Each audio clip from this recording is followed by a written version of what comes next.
விளையாடி நேயர்களுக்கு சாய்ஸ்தாவின் அன்பு வணக்கங்கள். ரொம்ப நாளாக பேசணும் உங்கள் கூட இந்த விஷயத்தை பற்றி நினச்சிட்டு இருந்தேன். இன்றைக்கி தான் அதுக்கு ஒரு நல்ல வாய்ப்பு கிடைச்சது. என்ன விஷயம்னு பார்த்தீங்கன்னா, நம்ம விஜய் சேதுபதி அவர்களை பற்றி தான். பாவம் விஜே அப்படின்னு தான் நான் சொல்லுவேன். பிக் பாஸில் போய் மாட்டிக்கிட்டாரு அப்படின்னு தான் நான் நினைக்கிறேன். ஏன்னா அவருடைய தனி காணொலிகள் நிறைய பார்க்குறோம் இல்லைங்களா. அவர் பேசுகிறது எப்படி இருக்கும் அப்படிங்கிறது நமக்கு நல்லா தெரியும். ரொம்ப மெச்சூரிட்டியாக பேசுவார், ரொம்ப நல்லா பேசுவார். ஆனால் இந்த பிக் பாஸில் அவர் பேசுகிறதுக்கும் அவருடைய ரியல் கேரக்டருக்கும் ரொம்ப வித்தியாசமாக இருக்கிற மாதிரி இருக்குது. நிறைய விஷயங்கள் நான் சொல்லணுங்கிற அவசியம் இல்லை. அவர் கம்பேரிங் பண்ணும்போது நம்ம பார்க்குறோம். பிக் பாஸ் நிறைய பேர் நிறைய காரணங்களுக்காக பார்ப்பாங்க. நான் பார்க்குறது எதுக்காக பார்ப்பேன்னா, அந்த கம்பேரிங் பண்ணுறவங்க எப்படி பண்ணுறாங்க, எப்படி நிகழ்ச்சியை தொகுத்து வழங்குறாங்க, அவங்க அந்த பார்ட்டிசிபெண்ட்ஸுக்கிட்ட அந்த போட்டியாளர்கள்ட்ட எப்படி பேசுகிறாங்க, எந்த விஷயத்துக்கு எப்படி அறிவுரை வழங்குறாங்க, மக்களுடைய பார்வை எப்படி இருக்குது, எல்லாத்தையும் நான் பார்ப்பேன். கற்றுக்கிறதுக்காக பார்ப்பேன். நானும் இப்படிலாம் செய்யக்கூடாது அப்படின்னு நம்ம தெரிஞ்சுக்கணும் இல்லையா. அது மாதிரி நான் நினச்சி பார்ப்பேன்.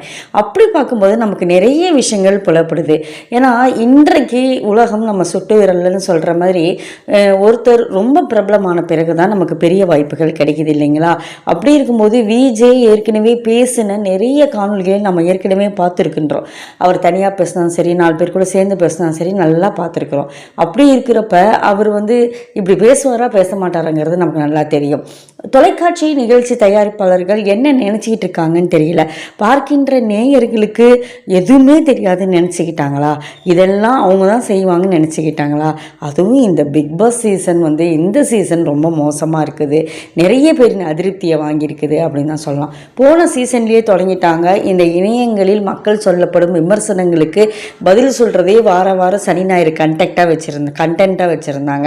விஜய் சேதுபதி அதுக்கெல்லாம் பதில் சொல்கிற மாதிரி எல்லாரும் பேசுனாங்க. கூட்டத்தில் இருந்து யாராவது அதுக்கு கேள்வி கேட்குற மாதிரி வச்சு நிகழ்ச்சியை வடிவமைச்சிருந்தாங்க. எல்லாத்தையும் நம்புகிற அளவுக்கு மக்கள் ஒன்றும் ஏமாளி கிடையாது. எல்லாம் நல்லா எல்லாருக்கும் தெரியும் என்ன நடக்கும் என்ன நடக்காது அப்படின்னு சொல்லிட்டு இல்லைங்களா. அப்படி இருக்கும் பொழுது ஒருத்தங்க இப்படி பேசினா அது அவங்க ஒரிஜினல் கேரக்டரா இல்லைன்னு எல்லாருக்குமே தெரியும். பாவம் விஜய் அப்படின்னு தான் நான் நினைக்கிறேன். போய் மாட்டிக்கிட்டாரு அப்படின்னு தான் நான் நினைக்கிறேன். நீங்கள் என்ன நினைக்கிறீங்க? அதில் பேசுகிறதெல்லாம் உண்மைன்னு நினைக்கிறீங்களா? அவராக தான் அது மாதிரி பேசுகிறாரு, யாரும் சொல்லலைன்னு நினைக்கிறீங்களா? மொத்தத்தில் நான் என்ன நினைக்கிறேன்னா, இந்த காதில் ஒரு மைக் வச்சுக்கிறாங்க பார்த்தீங்களா, ஒரு ரிசீவர் மைக்கு, அந்தாண்ட இருந்து நிகழ்ச்சிக்காரங்க சொல்கிறத அந்த மைக்கு எண்ணி இல்லாமல் இவங்க பேசுகிறதுக்காக நமக்கு கேட்குற அந்த மைக் மட்டும் எண்ணிக்கை வச்சு பேசுகிறாங்களோ அன்றைக்கு தான் இதெல்லாம் ஒரிஜினல்னு நான் நம்புவேன். நீங்கள் என்ன சொல்கிறீங்க? உங்களுடைய பதவிகளுக்காக கமெண்ட்ஸ்க்காக காத்து கொண்டிருக்கும் உங்கள் சாய்சுதா. நன்றி, வணக்கம்.